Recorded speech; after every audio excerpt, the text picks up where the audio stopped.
pour dire ça de manière très simple, on essaye de donner une réponse à une question assez essentielle dans l'industrie automobile, du moins du point de vue des constructeurs et des sous-traitants, qui est quand et pourquoi cassent les composants dans une voiture. Et en fait, pour répondre à cette question, on développe des logiciels et on s'axe sur deux niveaux. Alors, on développe à la fois des algorithmes qui tournent directement dans les véhicules, donc qui sont en fait des logiciels embarqués. Et c'est pour ça qu'on travaille en fait directement avec les constructeurs et les sous-traitants pour être directement intégrés dans le produit.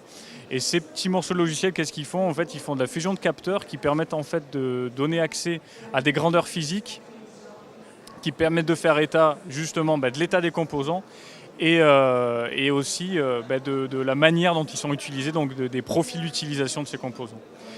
Et on agit aussi à un second niveau, on développe des outils d'analyse, donc dans le sens big data, qui est un peu un mot à la mode, et qui permettent en fait de faire de l'analyse des données récoltées sur chaque véhicule, mais dans un plus grand niveau, donc au niveau de la flotte, et permettant d'identifier à la fois des potentiels d'optimisation pour du dimensionnement, qui permet de faire du calcul de probabilité de casse ou de panne. Donc l'industrie 4.0, je pense que ça offre de nouvelles perspectives. Je pense que tout le monde s'est rendu un petit peu compte, dans l'industrie 4.0, mais plus généralement dans tout ce qui est objets connectés, etc., que la donnée, c'était un peu l'or noir des années à venir et que la valeur ajoutée allait se cacher dans la donnée.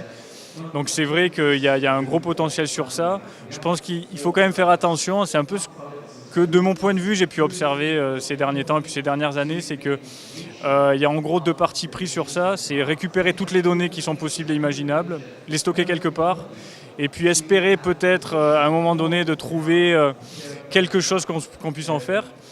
Et puis il y a un peu notre approche qui est un peu différente et qui dit en fait il faut quand même essayer de comprendre ce qu'on veut analyser et essayer de générer les données qui font du sens pour ce cas d'utilisation-là. Et ne pas générer de la donnée pour générer de la donnée. Donc oui, je pense qu'il y a un gros potentiel, sinon clairement on n'aurait pas monté cette start-up.